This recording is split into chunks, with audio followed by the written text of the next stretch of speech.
Dios les bendiga, hermanos. Una vez me mandaron un correo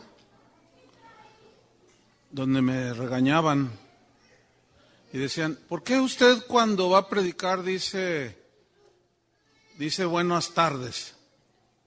¿En serio? ¿Por qué dice buenas tardes? Se dice Dios les bendiga. Entonces, para que nadie me regañe, Dios les bendiga, hermanos. A veces nos colamos el mosquito y nos tragamos el camello, ¿verdad? O sea, eso no tiene nada que ver con el cristianismo. Pues buenas tardes es un simple cortesía de educación, ¿no? Pero Dios les bendiga, no les hace daño tampoco. Así es que buenas tardes y Dios les bendiga. Ok, ¿están listos? Porque nos vamos a comer un filete como de 800 gramos, así, grueso. ¿Tienen hambre? Sí, bueno. Espero no se les vaya a atorar a algunos. Se queden aquí, se les quede aquí. Porque la palabra de Dios, ¿cómo es? Viva y eficaz. Bien, estamos en esta conferencia, lo cual agradecemos a Dios por el tiempo que nos regaló. Y también gracias a Dios por ustedes que asistieron y que tienen hambre de la palabra de Dios. Ayer iniciamos la conferencia que se titula Comprometidos con la Verdad, y ese fue el tema. Y hablamos largo y tendido sobre el compromiso que debemos de tener con la verdad de la palabra de Dios, el compromiso que debemos de tener con Dios. Y hoy en la mañana les hablé también de una historia de un hombre comprometido con Dios. Los que estuvieron saben que hablamos de Moisés, que demostró desde el principio hasta el fin que era un hombre comprometido con Dios, que él él rehusó toda la fama que el mundo le ofrecía y el dinero, las riquezas, y prefirió ser vituperado que gozar de los deleites temporales del pecado. ¿Por qué? Porque él estaba comprometido con el Señor. Y en la tercera conferencia de hoy en la mañana hablamos del poder de la palabra de Dios, que es viva y eficaz, y es más cortante que toda espada de dos filos, y que es totalmente confiable la palabra de Dios. Por eso los verdaderos cristianos necesitamos confiar plenamente en el poder de la palabra de Dios. Y lo que voy a hablarles ahora, a continuación, para los que escriben, el título de esta enseñanza es el siguiente: es Cristo o las filosofías. Así se llama el tema. Y vamos a abrir nuestra Biblia en Colosenses capítulo 2, versículo 8. Colosenses 2, 8. Les pido un favor, Memo, ¿me traes el banquito aquel donde está esa para poner aquí el agua? Más, gracias. Colosenses 2, 8.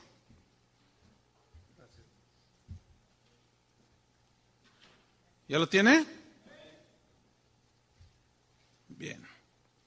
Dice así: mirad que nadie os engañe por medio de filosofías y huecas sutilezas, según las tradiciones de los hombres, conforme a los rudimentos del mundo y no según Cristo, porque en Él habita corporalmente toda la plenitud de la deidad, y vosotros estáis completos en Él, que es la cabeza de todo principado y toda potestad.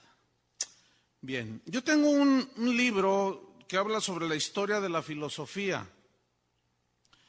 Y en este libro, a manera de introducción, dice lo siguiente. Es un libro secular, es un manual de filosofía. Y dice lo siguiente: la filosofía nace cuando el hombre intenta entender el mundo que le rodea mediante su razonamiento, dejando a un lado la creencia de un ser supremo y basando todo su sistema de pensamiento en su razonamiento. ¿Sí? Tales de Mileto, que es considerado por muchos como el primer filósofo en la extensión de la palabra, este hombre, Tales de Mileto, fue contemporáneo de Jeremías, el profeta que aparece en la Biblia. Estamos hablando del año 625 antes de Cristo. Bueno, desde Tales de Mileto hasta el día de hoy han existido miles de filósofos, miles de ellos. Y cada uno tiene su opinión particular, filosófica, sobre temas como, por ejemplo, el origen del universo. Hay un montón de filosofías al respecto. Temas como el origen de la tierra, quiénes somos, qué estamos haciendo aquí, hacia dónde vamos, existe Dios, etcétera, etcétera. El problema, son preguntas sinceras, honestas, pero el problema no está en las preguntas, sino el problema está en tratar de responder a estas preguntas, a estas interrogantes con pensamientos y razonamientos que provienen de mentes, o sea, de gente pensante que están corrompidas por el pecado. Ese es el problema. La palabra filosofía está compuesta de dos, es una yuxtapuesta. La primera palabra es philos o phileo en el griego, que significa amar. Y la segunda palabra es Sofía, que significa sabiduría. Si usted se llama Sofía, usted es la hermana sabiduría. Entonces, esta es filosofía, amar la sabiduría. Entonces, un filósofo es una persona que ama las palabras sabias. Esa es la definición del diccionario, ¿sí? Pero por otro lado, y sin embargo, la Biblia nos asegura que el hombre no puede descubrir la verdad de Dios ni conocer a Dios mediante las filosofías. La Biblia lo dice claramente. Y quiero mencionarle dos sistemas filosóficos que reinaban o gobernaban las mentes de los cristianos en el tiempo de Jesús y en el tiempo de San Pablo, ¿sí? Y hasta nuestros días, ¿verdad? Todavía hay mucho de esto. Quiero mencionar estos dos sistemas filosóficos. El número uno es el empirismo y el número dos es el racionalismo. ¿Qué es el empirismo? Según el diccionario, el empirismo es la filosofía, ponga atención, o el pensamiento, los razonamientos, que consideran la experiencia personal vivida como el criterio o la norma para alcanzar el conocimiento de las cosas. Y aún algunos dicen que el conocimiento de Dios. El empirismo considera la experiencia repetida como la verdad. Y cuando hablamos pues de las pruebas científicas, pues ellos tratan de comprobar todo a través de las pruebas científicas del laboratorio, ¿verdad? Pero es imposible que en el laboratorio se pueda producir vida. Y es imposible que por medio de pruebas empíricas se diga, este es Dios, ¿no? El empirismo, por otro lado, niega las verdades absolutas. De eso hablamos ayer. Jesús es el Dios en sentido absoluto. Él es el camino, la verdad y la vida. Y esos son absolutos de Dios. No dice un camino, no dice una verdad, no dice es la verdad. Pero el empirismo niega las verdades absolutas. Por otro lado, también el empirismo reconoce que toda verdad que a mí me parezca o a ti te parezca de las cosas que nos rodean, deben ser puestas a prueba. Y si tú las vuelves a experimentar, entonces yo agarro mi verdad, ¿sí? Tú agarras tu verdad, eso también es un subjetivismo, ¿sí? Pero la verdad que yo tengo y la experiencia que yo tengo puede ser modificada y corregida según la experiencia vivida, ¿sí? Déjenme ponerles un ejemplo de empirismo religioso. ¿Se acuerdan que cuando Israel, que se ha metido inclusive al cristianismo? ¿Se acuerdan que cuando Moisés sacó, iban en el desierto, Dios le dijo que sacrificara un cordero de la Pascua, se llamó, ¿se acuerdan? Y que esa sangre debía de ser untada en las ventanas y en las puertas de las casas de los israelitas. Eso fue corrigiendo antes de que salieran ellos, para que cuando pasara el ángel, las vidas de los primogénitos y las vidas de todos ellos no les pasara nada. ¿Sí? Ahora bien, según la Biblia, el cordero de la Pascua tipifica a quién. ¿Es un tipo de quién? ¿Un símbolo de quién? De Cristo. ¿Estamos? Cristo es el cordero de Dios que quita el pecado del mundo. Bien. Entonces, pero Cristo todavía no estaba revelado ahí. Ahora, viene Cristo, su sacrificio en la cruz y el cordero que quita el pecado del mundo. Ahora bien, ¿ha oído usted a predicadores o a cristianos que dicen, mira, cuando yo salgo de mi casa, yo rocío mi casa con la sangre de Cristo? Entonces le impongo las manos a mi auto y lo cubro con la sangre de Cristo. ¿Saben qué es eso? Eso no es bíblico, hermanos. Yo sé que esto no les va a gustar a algunos, pero todavía no termino. Sí, porque esto es una costumbre muy metida en el cristianismo de hoy. ¿Sabe que? Y dice, no, ¿cómo no? Si es bíblico, está ahí en el Éxodo. Pero escúcheme bien, hermano, ese era un símbolo de salvación. Estaba hablando de la salvación de los que serían rociados con la sangre de Cristo. El único propósito que tiene la sangre de Cristo, escúcheme bien, es perdonar y limpiar los pecados. Ninguna otra aplicación. Alguno dirá, pero en Apocalipsis dice que los han vencido por medio de la sangre del Cordero. Pero allí la sangre del Cordero, si lee todo el contexto, se refiere al sacrificio de Cristo que derramó su sangre. Bueno, eso es alguno dirá, no, bueno, pues es que a mí me funciona. Yo cubro todos los días con la sangre de Cristo mi auto y yo nunca he chocado. Entonces, está diciendo que como ha tenido esa experiencia, es verdad. Yo nunca he rociado con la sangre de Cristo mi auto. Nunca he chocado. ¿Y allí qué? No sé si me estoy explicando. Pero bueno, no me vean tan feo, ¿eh? No me vean tan feo. Yo voy a seguir hablando y bueno, ustedes sigan escuchando. Pero ahí le va otro ejemplo. No sé si ustedes lo han visto, pero hay predicadores que están predicando y de pronto están con el vaso, con la botella de agua o el vaso y se lo lanzan. ¿Cuál es la diferencia del agua bendita que rocía un sacerdote a agua que rocía un pastor? ¿Cuál es la diferencia?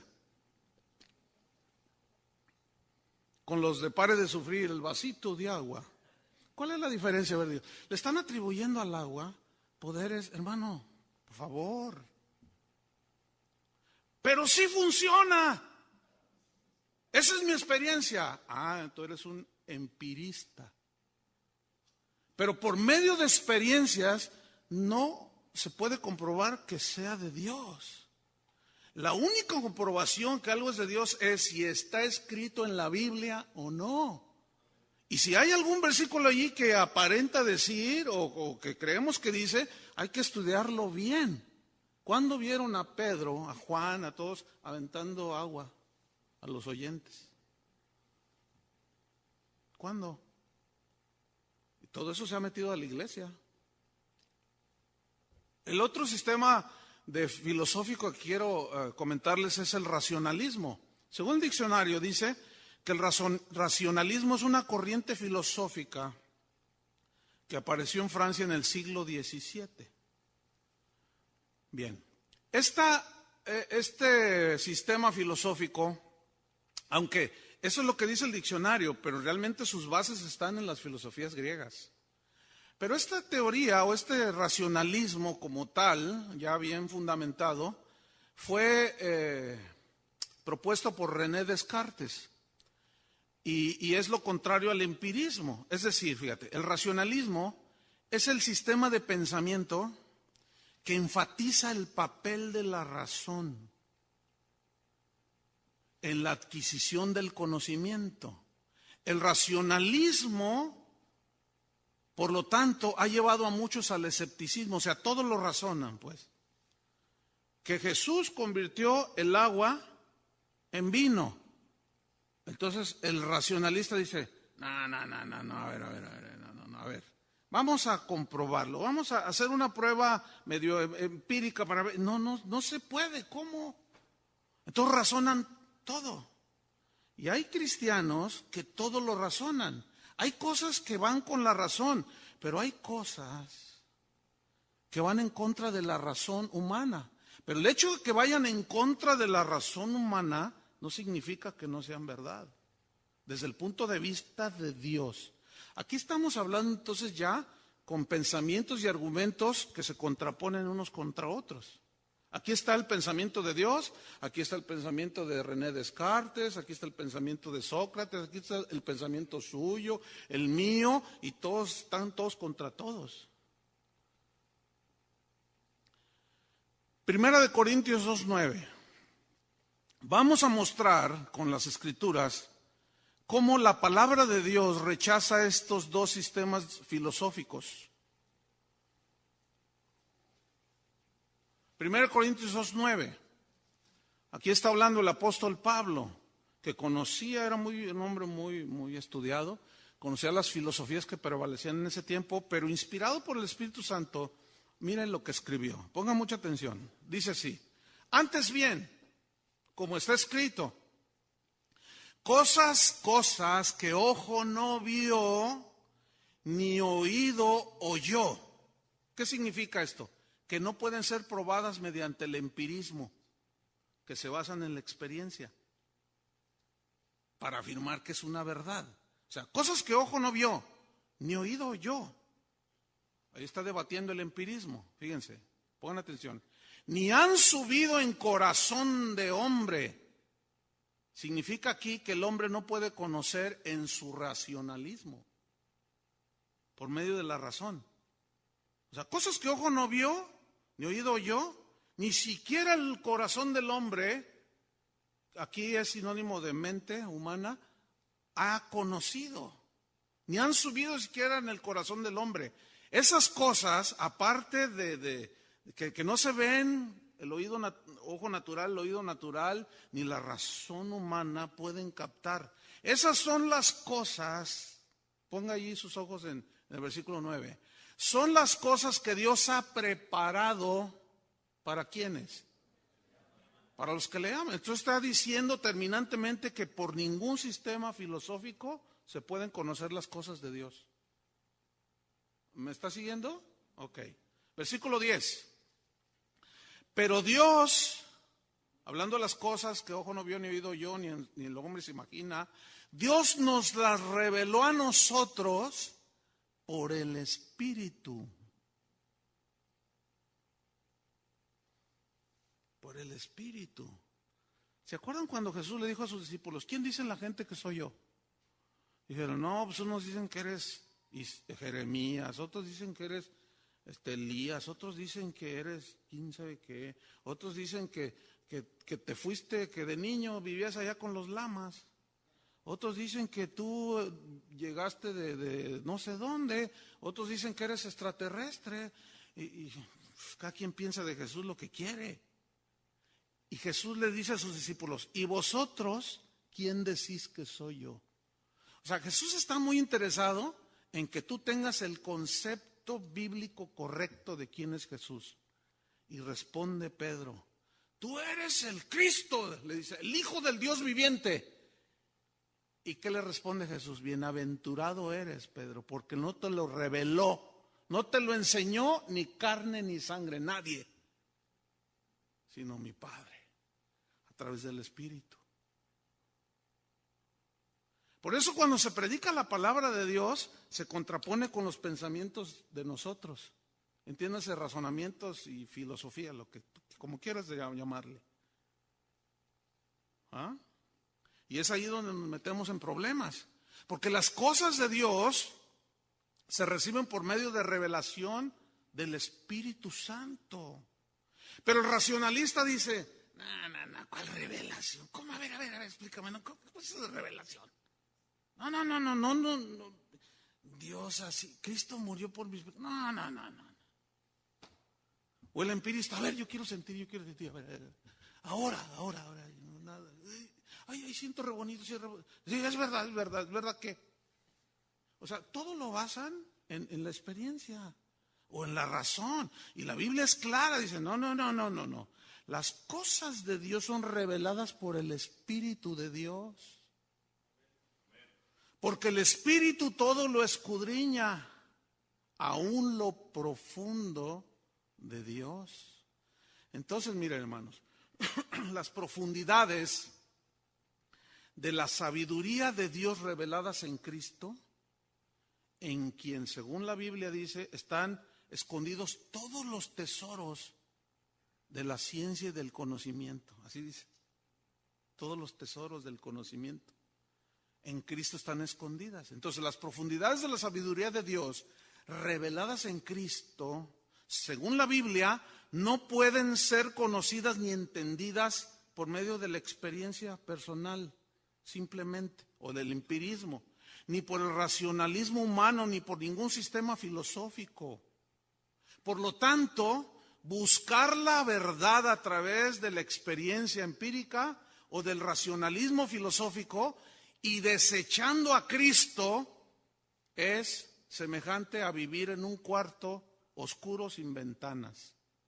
No te va a llevar a ningún lado. Escúchenme bien, esto está metidísimo en la iglesia. Pero metidísimo, hasta la médula. Por eso Pablo dijo, no se dejen engañar por filosofías ni huecas sutilezas. Desde entonces, las filosofías se metieron a las iglesias. Y Pablo dice, no, aquí no. Aquí va a prevalecer el pensamiento de Dios, la palabra de Dios. Vamos a ver la condición de la mente humana de donde salen las filosofías humanas. Vamos a 2 Corintios 4:3. 2 Corintios 4, versículo 3. Y vamos a ver cómo la Biblia narra la condición de la mente humana, que está contaminada por el pecado. Y de ahí nacen las filosofías. Y por eso hay tantas, como tantas religiones hay también. 2 Corintios 4:3. Cuando lo tengan, digan ya. Ya ve, dicen amén algunos. Pero no hay problema. Porque amén significa así sea. O sea que todavía no lo tiene. Abran su Biblia en tal lado. Amén, o sea, así sea. O sea, pero es que todavía no lo encuentra. Pero bueno, olviden eso. 2 Corintios 4, ¿ya está? Ok. Dice así. Pero si nuestro evangelio, ¿qué es el evangelio? Buenas nuevas, ¿no? El evangelio es un mensaje. El evangelio es el pensamiento de Dios, ¿sí o no? Vamos a ponerlo de esta manera, la filosofía de Dios. Si le pudiéramos llamar así. Ese es el evangelio, el pensamiento de Dios, el razonamiento de Dios. Ok. Pero si nuestro evangelio está aún encubierto, significa velado, ¿sí? Entre los que se pierden está encubierto, o sea, velado, no lo entienden. Versículo 4. En los cuales, o sea, en los que están con el entendimiento velado, el Dios de este siglo, ¿quién es ese señor? Satanás, muy bien. Cegó el entendimiento, digan todos, cegó el entendimiento de los incrédulos, o sea, los no nacidos de Dios, los del mundo, pues. ¿Cómo están? Cegados, según Dios. Yo le creo a Dios, yo no sé usted. Bueno, dice, cegó el entendimiento de los incrédulos para que no les resplandezca la luz del pensamiento de Dios, del mensaje de Dios. No le resplandezca la luz del evangelio de la gloria de Cristo, el cual es la imagen de Dios. No lo entienden. Aunque sea catedrático de la universidad en Harvard, si no es nacido de nuevo, no puede entender absolutamente nada. Ahora, la frase cegó el entendimiento, vamos a estudiarla. La palabra cegar aquí, o cegó, viene del griego tuflo, que significa literalmente oscurecer con densa niebla la vista, que impide ver. No sé cuántos de ustedes han ido conduciendo en su auto y entran a un banco de niebla. Es horrible. Aunque tengas faros de niebla, no se ve a 2 metros. Es bien feo, es mejor pararse porque no se ve. Y eso es lo que significa aquí, oscurecer con densa niebla que impide ver. No puedes ver ni a 10 centímetros. No se puede. Jesús dijo, ¿puede un ciego guiar a otro ciego?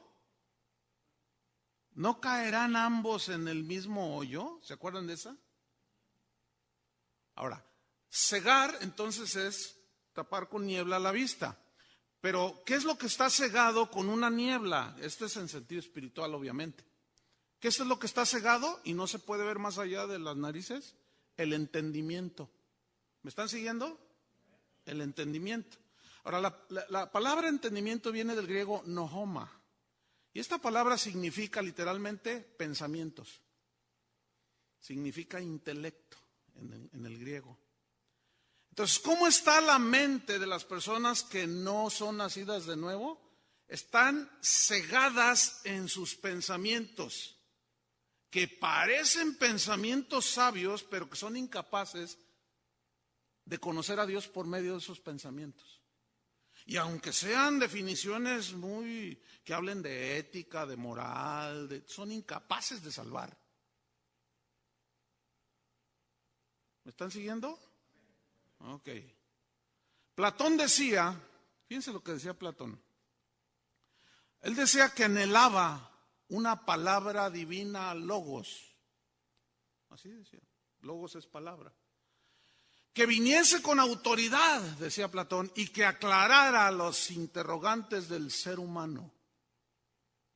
Esto está en uno de sus escritos. Pues resulta que esa palabra es Cristo. Juan lo dijo en Juan 1:1. En el principio era el verbo. En el griego es logos, palabra. En el principio era el logos, el verbo. Y el verbo estaba con Dios. Y el verbo era Dios. Y en el versículo 14 Juan dice, y el verbo, la palabra, el logos, se hizo carne. O sea que Platón se quedó con las ganas. Pero escúcheme bien, Moisés vivió muchos siglos antes de Jesús, pero tuvo revelación de Jesús. Y eso lo vimos en la mañana. Lo mismo que Abraham y que Jacob y todos los del Antiguo Testamento. Interesante, ¿no? La palabra se hizo carne y moró entre nosotros, dice Juan, y vimos su gloria, la gloria del unigénito del Padre, lleno de gracia y de verdad. Pero ya está revelado ahora, ya vino el logos que Platón pedía que se revelara hasta donde le alcanzaba en su sabiduría humana. Bueno, ya vino y todavía los filósofos andan buscando. ¿Por qué? ¿No encuentran? Porque la filosofía, la mente humana, como está cegada, es incapaz de encontrar a Dios por medio del empirismo y del racionalismo. No se puede. Sócrates meditaba en los problemas, según las crónicas y los escritos que hay por ahí de él. Él pensaba mucho en las recompensas, fíjense, qué interesante, y en los castigos futuros. Y él dijo en una ocasión, ¿puede ser que la deidad, así en palabras literales. Puede ser que la deidad pueda perdonar pecados, pero no veo cómo. Qué incertidumbre, ¿no? De los grandes filósofos. No sabía cómo. Y sin embargo Moisés se sostuvo como viendo al invisible. Porque tenía puesta la mirada ¿en dónde? En el galardón. ¿Quién es el invisible? Dios, Jesús, que después se encarnó. Hubo un filósofo muy ya más contemporáneo del siglo XVII, un inglés, él es catalogado como un empirista, se llamó David Hume. Este hombre terminó sus días diciendo lo siguiente, y sigue siendo tenido como un gran pensador, pero al final de sus días él terminó diciendo esto: estoy aterrado y confundido en esta desdichada soledad en la cual he terminado con mi filosofía. O sea, por más que buscaba la experiencia, nomás no le dio, ni encontró. Friedrich Nietzsche, ¿le es así como familiar ese nombre? Bueno, este hombre era un filósofo alemán del siglo XIX. Ha sido de los acérrimos enemigos del cristianismo más fuertes que ha habido. Era hijo de un pastor luterano. Qué interesante, ¿no? Y un ateazo tremendo. Él fue el que dijo, Dios ha muerto. Dios sigue vivo y él ya no está. Él dijo, el cristianismo es para los débiles, pusilánimes y tontos. Así es que, mis estimados, nos ofendió. Pues ustedes no tienen cara de tontos, se ven bien cuerdos. Pero Nietzsche decía que el cristianismo es para los tontos, para los débiles. Algunas de sus frases célebres, le voy a citar algunas. Él dijo esto: todo aquello que se hace por amor, se hace más allá del bien y del mal. Suena bien, ¿verdad? Ese es el problema con las filosofías, que suenan bien. Todo lo que se hace por amor, se hace más allá del bien y del mal. ¿Pero sabe qué significa eso? Que dos hombres pueden amarse, acostarse y tener relaciones sexuales, pero como es por amor, está más allá del bien y del mal. ¿Qué tal? Bueno, déjeme decirle que Friedrich Nietzsche tuvo de amante a su hermana. ¿Cuántos sabían eso? Pues lean un poquito más. Se acostaba con su hermana. Qué increíble, ¿no? Él dijo también lo siguiente: el remordimiento, o sea, sentir remordimiento es como la mordedura de un perro en una piedra. Es una tontería el remordimiento, no existe, dijo. Pero déjeme terminar con él. Bueno, ya Dios terminó con él, pero me refiero a lo que él decía. ¿Sabe cómo terminó este señor Nietzsche? Terminó loco los últimos 11 años de su vida.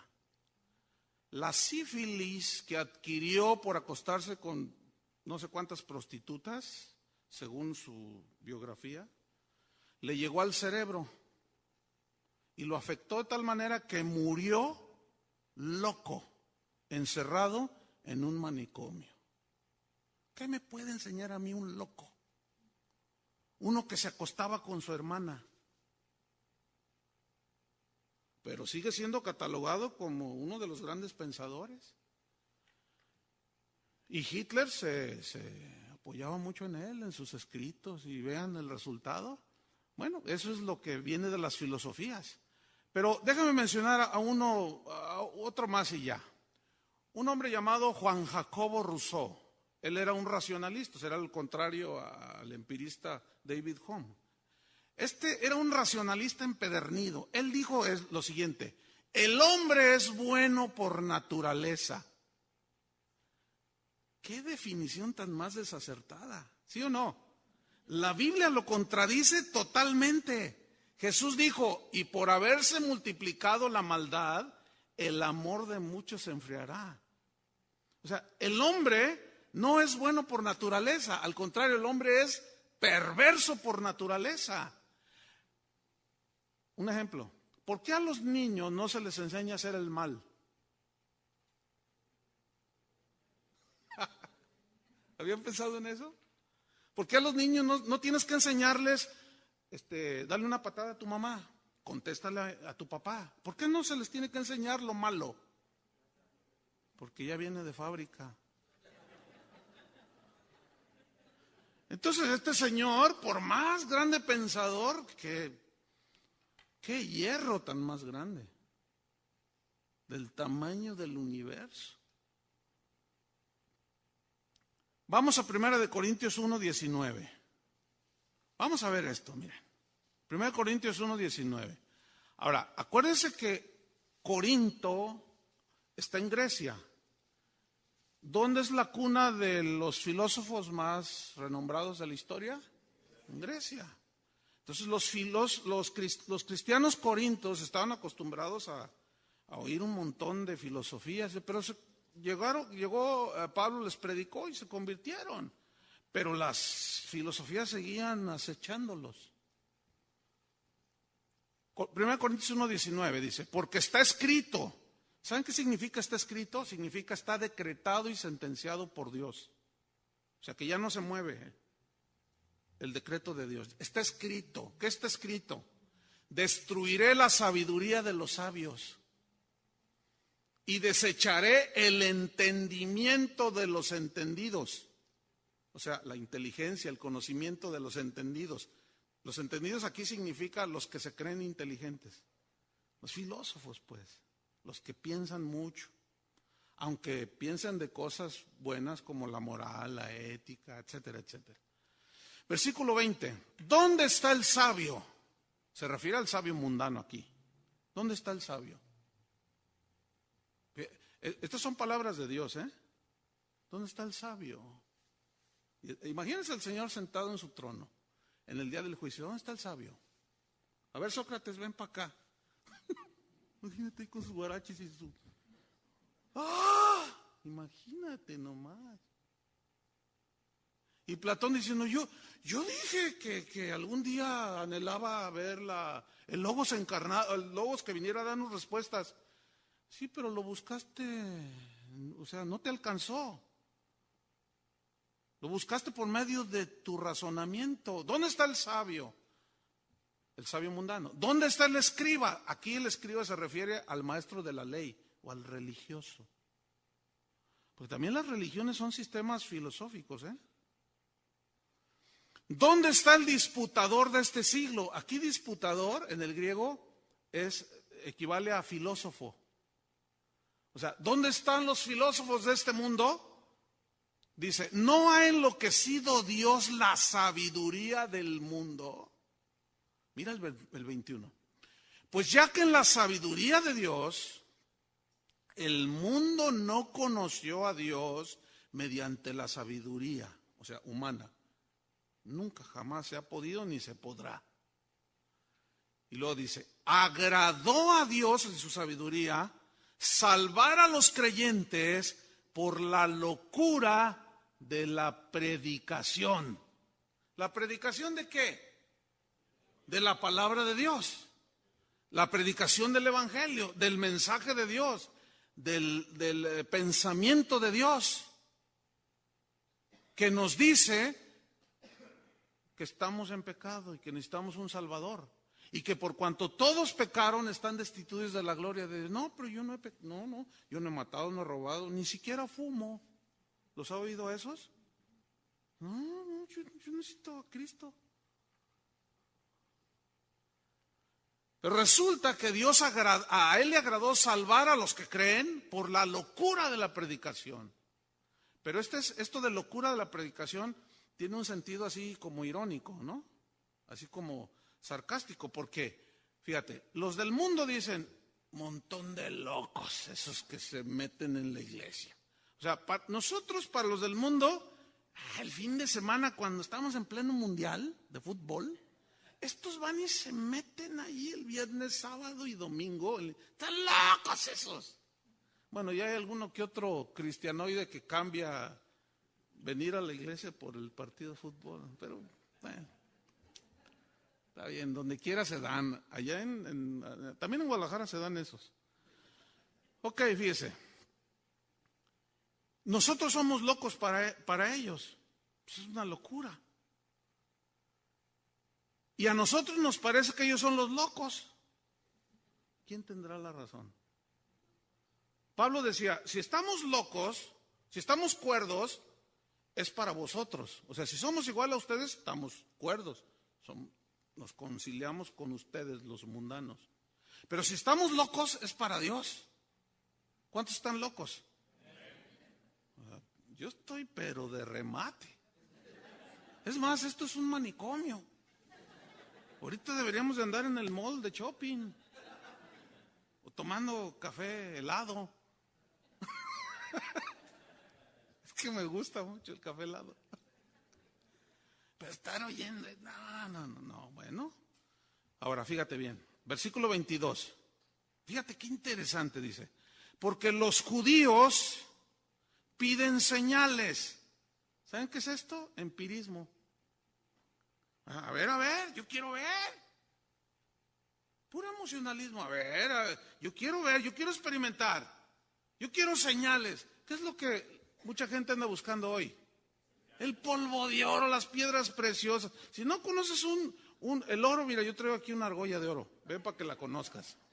Y ya cálmate y mejor sigue la palabra de Dios. ¿Qué es eso de andar buscando? Los judíos piden señales. A ver, demuéstranos. A ver, yo quiero ver señales. O sea, sobrenatural. Pero que yo lo vea y lo sienta. Los judíos piden señales. ¿Qué más dice? Y los griegos buscan, ¿qué? Sabiduría, o sea, puro racionalismo. Puro, a ver, ¿qué palabras nuevas traes? A ver, háblame de tu pensamiento. ¿Qué piensas acerca de esto? Y empiezan allá a filosofar. Es bien interesante hablar con los filósofos. Porque de pronto les sueltas un buscapiés y dicen, ay, ¿cómo dijiste? ¿Cómo dijiste? Y no es mi filosofía, ¿no? Sino es el pensamiento de Dios. ¿De dónde sacaste eso? Les voy a decir de dónde, pero no me juzguen, de la Biblia. ¡Ah, la Biblia! La Biblia la escribieron los hombres, pues claro, ni modo que un marciano. Sí, pero pues es como cualquier escrito. Y entonces tú le dices, no, fue inspirado por el Espíritu. Y nunca salimos bien. Seguimos leyendo. Los judíos piden señales, los griegos buscan sabiduría. Fíjate el 23. Pero nosotros, espero estés incluido ahí, nosotros predicamos a Cristo crucificado. Para los judíos es tropezadero y para los gentiles es locura. Mas para los llamados, o sea, los que han creído, sean judíos o griegos, Cristo, poder de Dios y sabiduría de Dios. Yo me quedo con eso. No me importa que los de allá digan que estoy loco. Yo digo lo mismo de ellos. Pero nos veremos un día delante del trono de Dios. Así es que pues ni se desespere. Ore por ellos y compártales la palabra. Algunos creerán, otros no. Fíjese el versículo 25. Porque lo insensato de Dios, o lo menos sabio de Dios, es más sabio que los hombres. Y lo débil de Dios, si habláramos de debilidad de Dios, nada más es una expresión para contrastar por lo inútil de los pensamientos humanos. Lo débil de Dios es más fuerte que los hombres. Lo débil de Dios es más fuerte que los hombres. Pero mire esto, hermano. Abra su Biblia en Hechos 17. Mire qué pasaje encontramos ahí. Seguramente lo han leído este pasaje, Hechos 17. Es cuando Pablo llega a Atenas. ¿Qué era Atenas? El mero centro de la filosofía. La cuna de Aristóteles, Platón y un montón de filósofos bien famosos. Ya tenían hasta 450 años antes y ya Atenas, Grecia, ¿no? Pues vamos a ver la experiencia de Pablo. ¿Están listos? Ok, Hechos 17, 16. Mientras Pablo los esperaba en Atenas, a otros que iban a llegar, dice, su espíritu se enardecía viendo la ciudad entregada a la idolatría. Escúcheme bien lo que voy a decir. El centro del conocimiento filosófico. Las mentes más brillantes de los filósofos de ese tiempo y la gente, los atenienses, que les gustaba el pensamiento filosófico y las palabras elevadas, no les alcanzaba para entender que postrarse ante un tronco es una irracionalidad espantosa. Insulta la razón que yo corte un árbol, lo talle, le dé forma del Santo Niño de Atocha y yo lo hice y lo ponga allí y luego le hable y le diga, Santo Niño de Atocha, concédeme que México le gane. Ese no le gana ni a... Pues es que no oyen.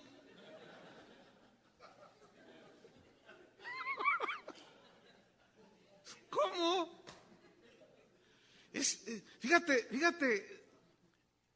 las universidades, el conocimiento de medicina, de todo estaba ahí en Atenas, pero se postraban ante los ídolos. Veían al sol y lo adoraban al sol. Increíble, ¿no?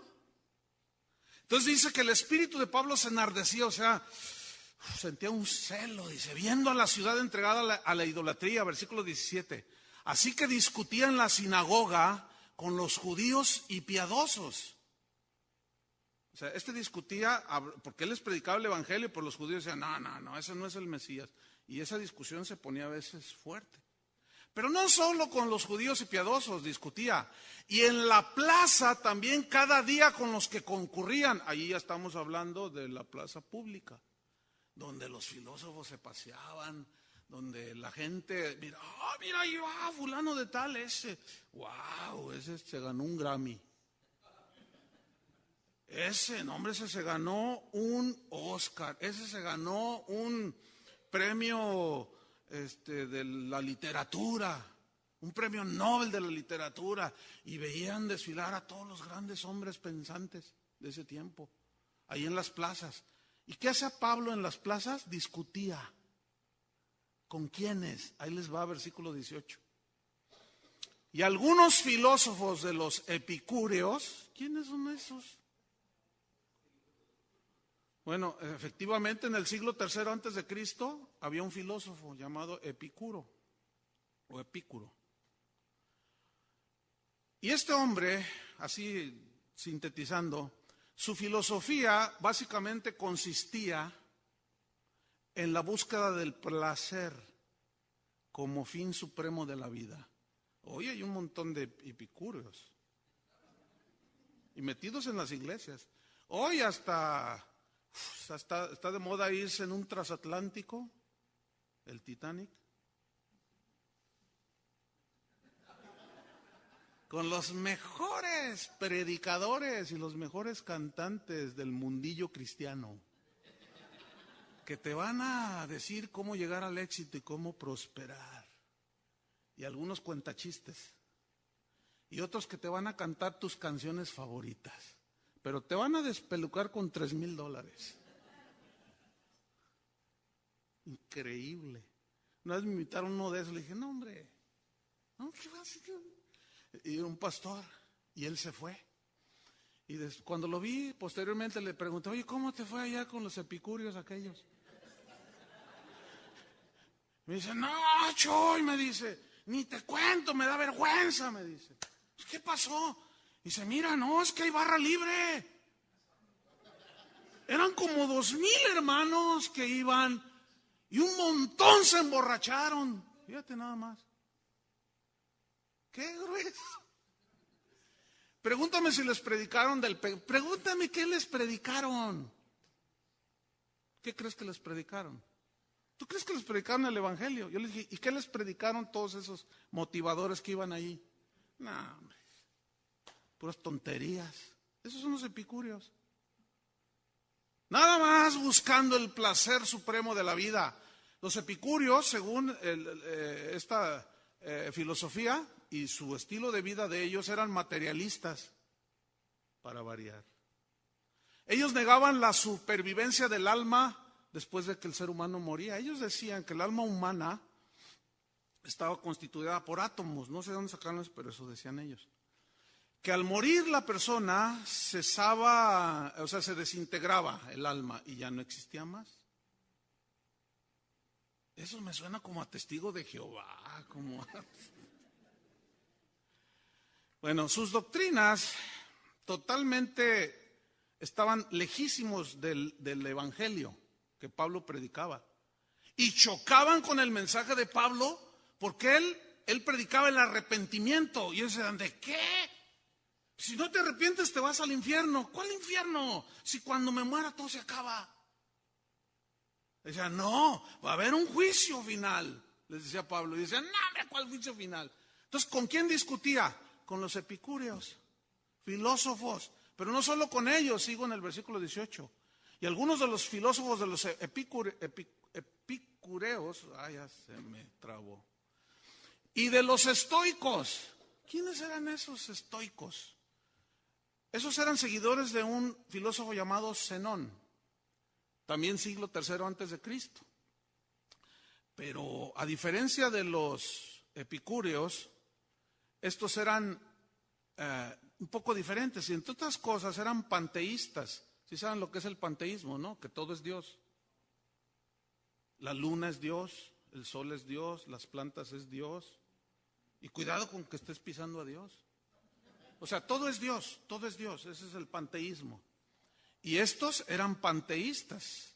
Y el ideal mayor de los estoicos era adquirir sabiduría, conocimiento, ¿sí? Ellos razonaban demasiado, pero dentro de todo, fíjate, era gente disciplinada, dominaban sus pasiones y soportaban serenos el sufrimiento. De allí viene la frase, y aguantaron estoicamente. ¿Han oído eso? Aguantaron estoicamente el dolor. Porque ellos así creían, estaban formados de esa manera. El problema con esto es que esta filosofía producía orgullo. ¿Por qué? Porque estaba basada en sus logros humanos y ellos decían, no, yo no me acuesto con prostitutas, yo soy un hombre que se domina. Pero por otro lado, adoraban todo, hasta las ranas. Fíjense qué cosas tan más extrañas, ¿no? Entonces, podemos concluir en este punto que dos enemigos con los cuales siempre ha contendido el cristianismo es contra el placer de la carne y el orgullo, ¿sí o no? Qué interesante que Pablo llega a Atenas, empieza a predicar y se le aparecen los epicúreos y los estoicos. Bueno, sigamos. Ahí está él discutiendo con estos filósofos. Y unos decían, ¿me está siguiendo? Versículo 18. ¿Está aquí en la pantalla? No. Ok, dice, ¿qué querrá decir este palabrero?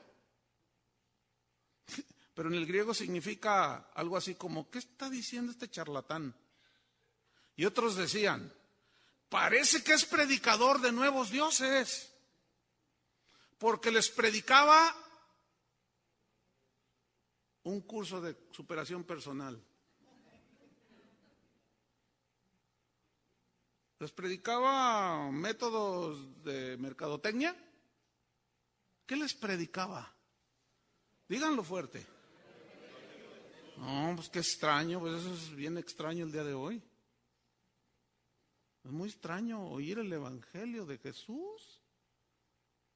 Es bien extraño, hoy es puro cómo llegar al éxito, cómo ser exitoso, cómo prosperar. Eso no es el evangelio de Jesús. Son puras filosofías de hombres corruptos de entendimiento, privados de la verdad. Eso ya lo vimos ayer. Les predicaba el evangelio de Jesús y de la resurrección. ¿Resurrección?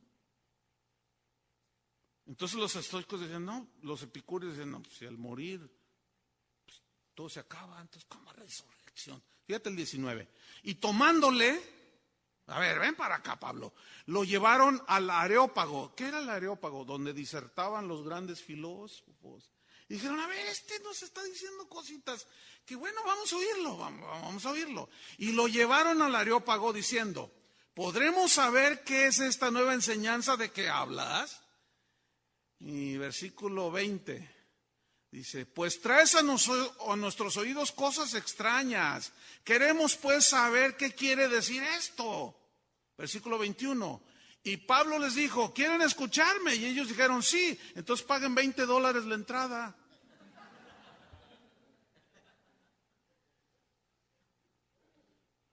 Qué increíble, ¿no? Lo que se ve hoy. Increíble. Si no es porque pues, lo ves hasta anunciado.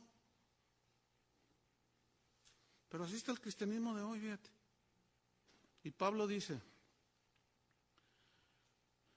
versículo 21, porque todos los atenienses y los extranjeros residentes allí en ninguna otra cosa se interesaban, sino en decir o en oír algo nuevo.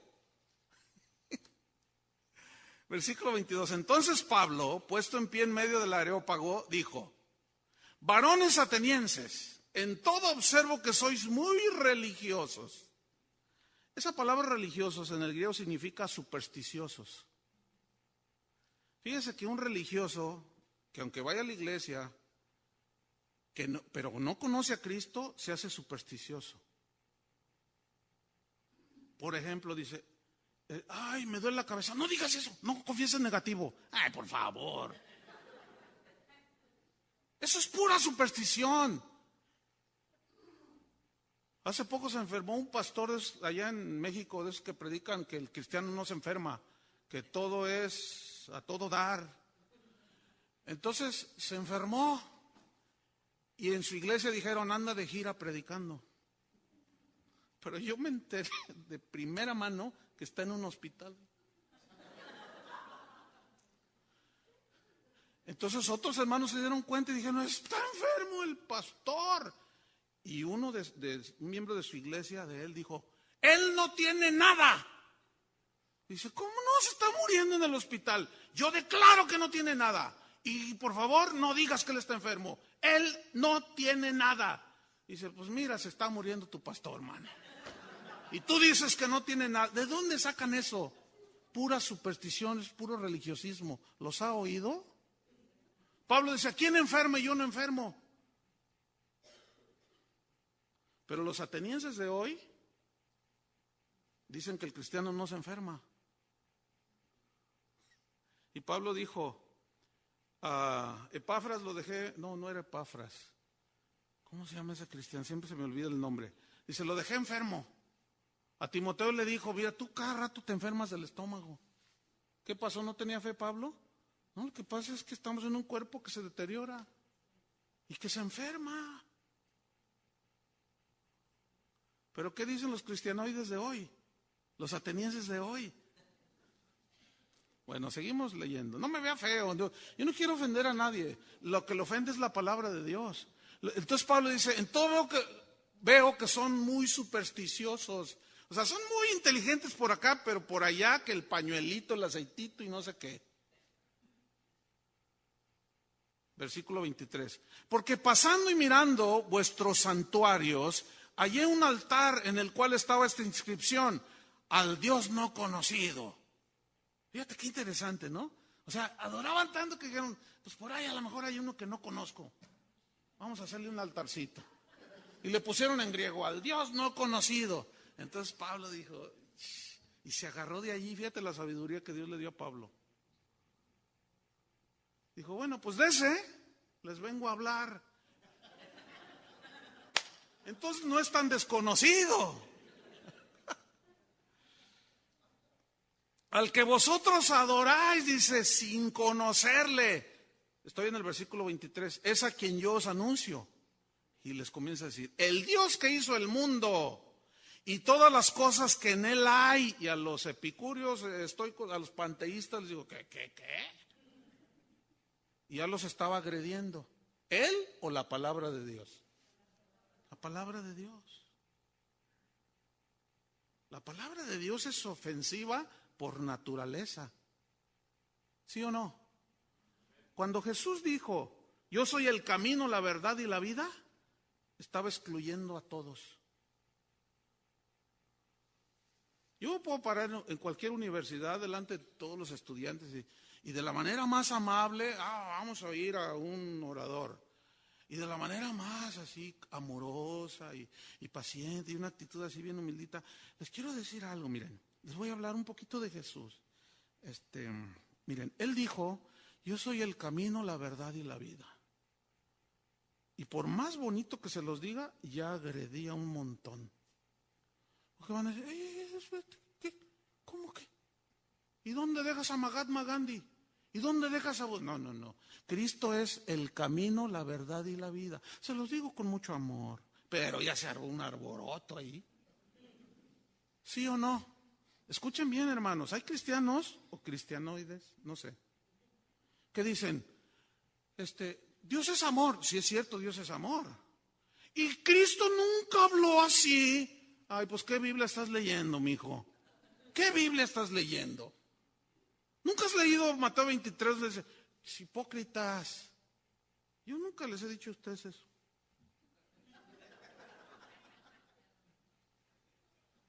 Sepulcros blanqueados. Qué amoroso era Jesús, ¿verdad? A la samaritana que se la encontró allí junto al pozo. ¿Quieres agua? Sí, pues tráeme a tu marido y ven acá. Pues no tengo. No, porque 5 has tenido. Y el que ahora tienes no es tu marido, 6. Uy, mira, qué tacto para decir la verdad, ¿no? Escuchen bien, hermanos, si no predicamos el evangelio y decimos las cosas como son, ¿cómo la gente se va a dar cuenta de su condición? Tenemos que predicar el evangelio. Pero hay 2, 3 filosofillos por allí, yo lo sé, lo percibo, hasta acá estoy leyendo sus pensamientos.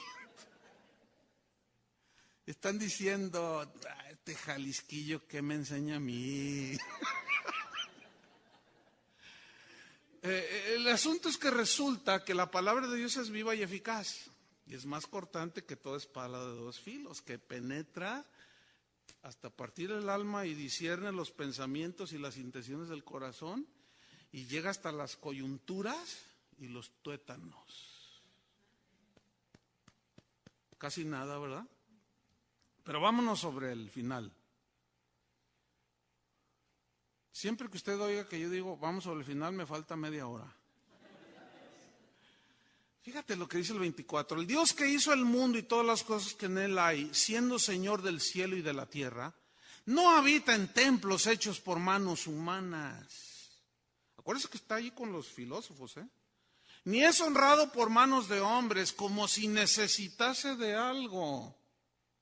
Pues Él es quien da a todos vida y aliento y todas las cosas. Y de una sangre ha hecho todo el linaje de los hombres, para que habiten sobre la faz de toda la tierra. Y les ha prefijado el orden de los tiempos. O sea, les puso límites. ¿A mí quién me pone límites? Dice, yo hago lo que me da mi gana. Sí, tú puedes hacer lo que te da tu gana, pero eso no significa que no vas a dar cuentas un día.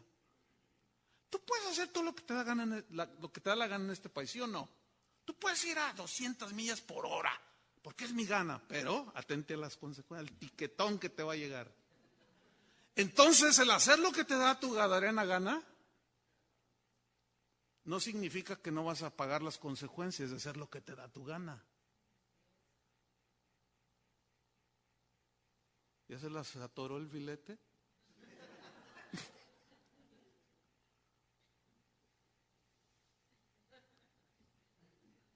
Un traguito de agua. No, porque hay cada filósofo metido en la iglesia. Increíble, hermano. Aquí yo soy el ungido de Jehová y nadie me puede cuestionar lo que yo hago. Aquí se hace lo que yo digo. Oye, espérame. ¿Que Jesús no es el dueño de la iglesia? ¿Que Jesús no es cabeza de la iglesia? ¿Que Jesús no es el cerebro de la iglesia? La respuesta ortodoxa es sí. Entonces, tú como ungido dices que aquí se hace lo que te da tu gana. Yo como pastor no puedo decir que yo hago con mi iglesia lo que me da mi gana. Yo hago lo que la cabeza dice, no lo que me da mi gana. Cuando oigas a alguien así, tócale una trompetilla. Y si tienen 1 kilo de jitomates, bajen los jitomatazos. Pero de esos están llenos los púlpitos el día de hoy, de ese tipo, de esos tipos. Por supuesto que esto es simbólico, ¿eh? Lo del jitomatazo, no vayan a, no, de por sí. Van a decir, no, el Chuy Olivares nos dijo, y aquí traigo mis kilos de jitomate.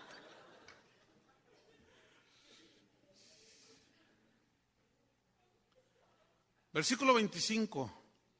Ni es honrado por manos de hombres, como si necesitase de algo, pues Él les da vida a todos, quien da a todos vida y aliento y todas las cosas. De una sangre ha hecho todo el linaje de los hombres, para que habiten sobre la faz de la tierra, y les ha prefijado el orden de los tiempos y los límites de su habitación, para que buscando a Dios, si en alguna manera palpando puedan hallarle. ¿Saben por qué dijo palpando? Por los panteístas. Y les estaba dando con esto. Y estaban furiosos. Sigue diciendo. ¿Estoy en qué versículo? Ya me perdí. ¿Cuál? 27. Para que busquen a Dios y en alguna manera palpando puedan hallarle, aunque ciertamente no está lejos de cada uno de vosotros. ¿Tocando se puede conocer a Dios? No. ¿Por qué dijo Pablo? Palpando puedan hallarle. Es sarcástico esto, hermanos. ¿Lo alcanzan a percibir o no? Son los empiristas, los de la experiencia, pues, de que siento. A ver, palpando, a ver si lo pueden hallar. Dice, aunque ciertamente no está lejos de nosotros. Versículo 29. Siendo pues linaje de Dios, fíjate lo que les dice, no debemos pensar que la divinidad o Dios sea semejante a oro, plata o piedra, escultura de arte, y yo me puedo imaginar señalándoles todos ahí. Ese santo niño de Atocha que tienen allá no sirve para nada, pero tampoco aquel brasileño con su vaso de agua. Ni aquel con sus trapitos ungidos. ¿De dónde sacaron eso? Eso es semejante a lo que Pablo les está diciendo aquí. No debemos pensar que la divinidad sea semejante a oro, plata, piedra, escultura de arte, fíjate, y de imaginación de hombre. ¿Cómo está el entendimiento de los hombres? Cegado. Versículo 30. Pero Dios, habiendo pasado por alto los tiempos de esta ignorancia, wow. No, si Pablo, ¿qué les está diciendo a todos los cultos atenienses? Montón de ignorantes acerca de Dios. Podían conocer 20 sistemas filosóficos, pero no conocían a Dios. Los tiempos de esta ignorancia, ahora, dice, manda a todos los hombres en todo lugar que se arrepientan. Por cuanto ha establecido un día en el cual juzgará al mundo con justicia, por aquel varón a quien designó, dando fe o testimonio a todos con haberle levantado de los muertos. Está hablándoles de Jesús, ¿sí o no? Versículo 32. Pero cuando oyeron lo de la resurrección de los muertos, unos se burlaban. De eso decían, ay, este judito, ¿cómo te llamas? Pablo. Ay, Pablo. La resurrección de los muertos. O sea, que un muerto se levanta. Ay, se burlaban. ¿Qué más hacían? Y otros decían, ya te oiremos acerca de esto otra vez. Versículo 30. O sea, se armó ahí una cosa. Y así Pablo salió de en medio de ellos. Ok, no estaban recibiendo. Dijo, hoy nos vemos. ¿Se acuerdan lo que dijo Jesús? Cuando estéis en una ciudad y os reciban, la paz vuestra reposará sobre ellos. Pero si no, sacude tus pies y vete a otro lado. Y a veces ahí estamos insistiendo. Cuando tú le hables a alguien, una vez, dos, tres, cuatro, y ya se empieza a burlar, ya no le hables. Ve con otros, hay muchos que sí quieren. Y no pierdas el tiempo con esos. Dijo Pablo, bueno, yo ya acabé, yo ya les dije, ahí nos vemos. Pero por cierto, ¿pagaron su entrada? Versículo 34. Fíjate, siempre habrá estos, aunque sean los pocos. Mas algunos creyeron, juntándose con él, entre los cuales, fíjense quién estaba, Dionisio, el areopagita, o sea, el que cuidaba el areópago. Qué increíble, ¿no? Y una mujer llamada Damaris, y otros con ellos. O sea, siempre va a haber quien crea, pero otros se van a burlar. Pero ese asunto no nos concierne a nosotros, ayer se los expliqué. Nosotros prediquemos, y si creen o no es asunto de cada quien. Amén. Entonces, me quedan unos minutos para terminar. Fíjense bien. ¿Se acuerdan que hablamos de Colosenses que Pablo les está diciendo?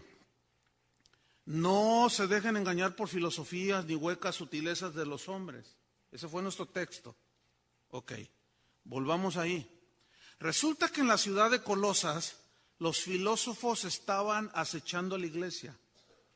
Ellos estaban externando su sabiduría humana, el peligro acechaba.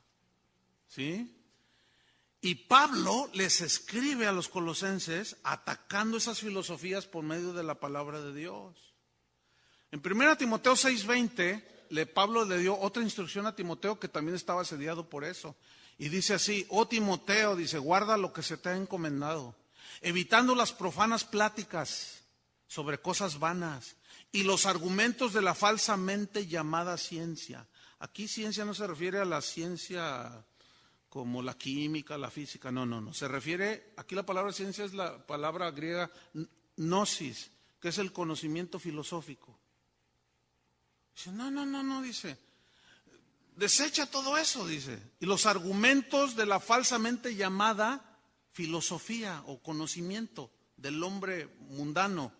Ahora, viene aquí una pregunta, ¿cuál fue el arma de lucha que Pablo tenía para contrarrestar las filosofías? La respuesta es la palabra de Dios. Él dijo en 2 Corintios 10:5, derribando argumentos y toda altivez que se levanta contra el conocimiento de Dios y llevando cautivo todo pensamiento a la obediencia de Cristo. ¿Qué tal? Esa palabra derribando significa demoler con violencia. Bardas construidas. Pero aquí son argumentos. ¿Qué es un argumento? En el griego es la palabra logismos, que significa razonamientos, pensamientos, ideas.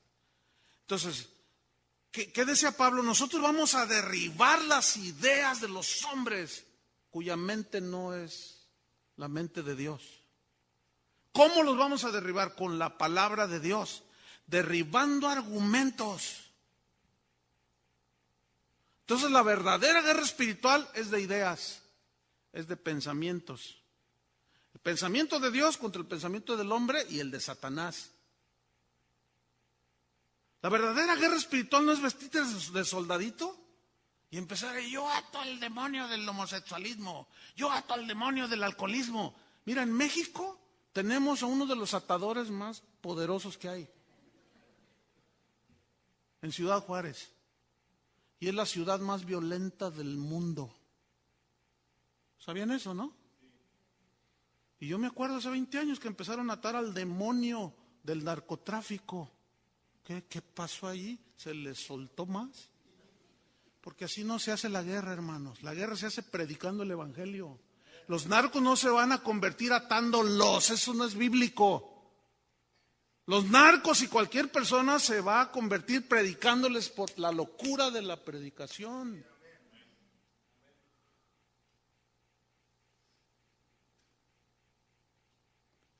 No estoy enojado, ¿eh? ¿Qué dijo Pablo? Mirad que nadie os engañe. Aquí la palabra engañar significa que los lleven como botín, que los capturen como presa, llevarlos cautivos, que nadie los tome como presa, que nadie los lleve cautivos. Por medio, estoy en Colosenses 2:8, que nadie los engañe, que nadie los lleve cautivos, por medio de filosofías y huecas sutilezas. Huecas sutilezas significa fraude en el griego. Huecas sutilezas en el griego significa pensamientos filosóficos acerca de Cristo, que son mentira. No se dejen engañar. El Cristo que hoy se está predicando no es el Jesús de la Biblia. A los corintios les dijo Pablo regañándolos, vienen otros predicando otro Jesús y ustedes lo aceptan. Vienen otros predicando otro evangelio y ustedes lo reciben. ¿Cómo se presenta Jesús hoy, el día de hoy?